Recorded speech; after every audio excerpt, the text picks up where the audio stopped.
It's been over 2 months since Sean Gares released his nearly hour-long video exposing what he claimed to be a major match-fixing scandal within Tier 2 Valorant. The allegations were serious, and Gares put his reputation on the line to shine a light on the issue. But last week, after a lengthy investigation, Riot finally responded, stating that they found no evidence of wrongdoing. In fact, their report appeared to directly challenge Gares' whistleblowing. And this week, we have seen the result: a community that's confused and uncertain about who to trust.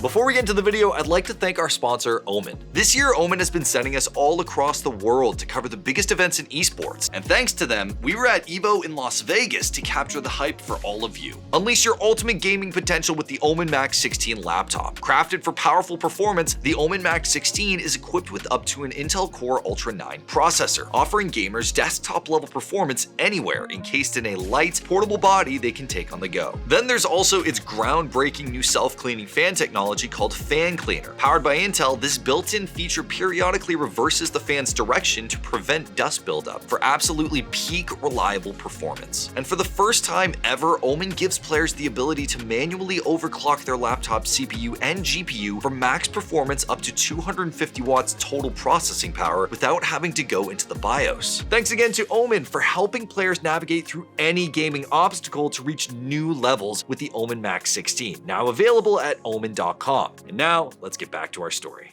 On May 16th, among growing concerns over Valorant's competitive integrity, Sean Gares posted a 6-minute video to Twitter that acted as a teaser to a much larger expose he was working on about a large-scale match-fixing operation happening within the Tier 2 scene of Valorant. He alleged players were getting bribed tens of thousands of dollars to throw matches alongside instances of cheating, blackmailing, and underground gambling rings that were generating hundreds of thousands of dollars. He claimed he was willing to burn it all to the ground, and the post drew a lot of responses from both pros and community members, who were all waiting with bated breath for this full video that eventually dropped on May 24th. We previously released a breakdown on this video, but to summarize, Sean first shows screenshots of a player named Ray offering 2 challenger players tens of thousands of dollars to throw matches. Gares later highlights a guy named Cooker, who is the founder of Pastel Alpha, a crypto group that successfully placed $30,000 worth of bets on a team called Burger Boys to beat a team called Blue Otter. And then Sean accuses Blue Otter of throwing against Burger Boys while cheating against his team, Shopify Rebellion, which results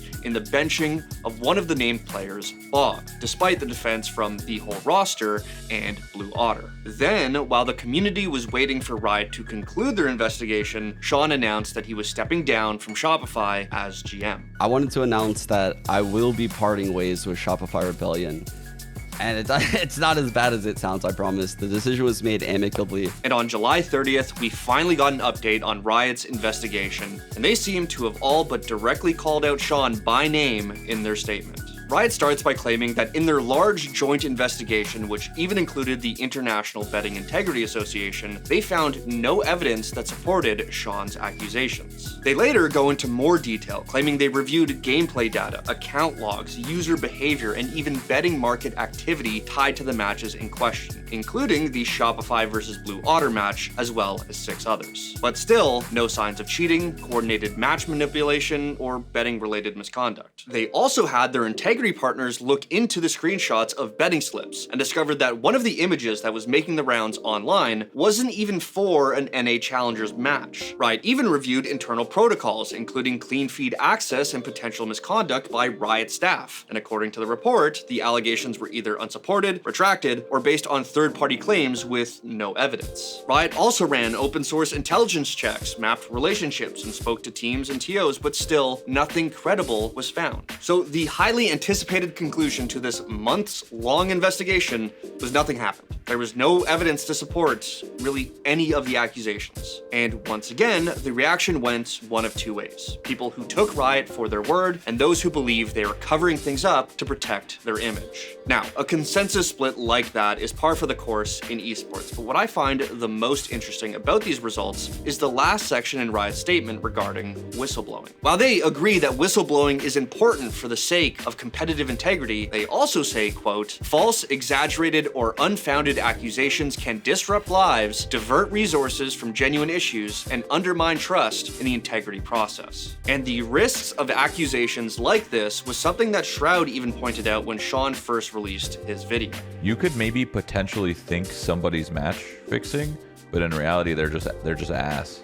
Ooh, that could really, if he got any of this wrong, that could really hurt a player's career. At the time, Blue Otter released a statement in which they said the allegations, now denied by Riot, caused irreparable damage to their players' reputation and their careers. At the time, Sean was also criticized for editorializing the situation, turning it into content with its own teaser video instead of just directly reporting his concerns to Riot. But Sean has since responded to Riot's conclusions with heavy criticism, suggesting that they handled the investigation itself poorly. Everything from my perspective was beyond disappointing. But yet the community in Valorant seems to want to take, the corporation side when it's blatantly obvious to me that they could have done a lot more. They could have done a lot more is what I'll say. And it was so disappointing to be there firsthand and know what I know right now. I didn't know at the time, but me escalating it to Riot caused them to actually start, and their way of starting was to basically email asking the people that I was accusing for a written response. Like, if your investigation in something like this is to email guilty parties and ask for a written response, I mean, what do you think? They're just gonna email you back like, yeah, I f***ing did it. Yeah, I f***ing did it, ban me. Like, what? I just was shocked because at that point, once the quote-unquote bad guys are aware, once anyone in that position is aware, you will never catch them. He accused Riot of only wanting to protect their own interests, while also claiming he has no regrets and would do what he did all over again. And that he has even more evidence, but he can't show it in order to protect people's identities. The community reacted once again, and while many seem to believe that Sean is right, and there likely is some match fixing going on to at least some extent, they are frustrated with his vague language. And so when people say like, I should have done this, should have done that, blah, blah, blah.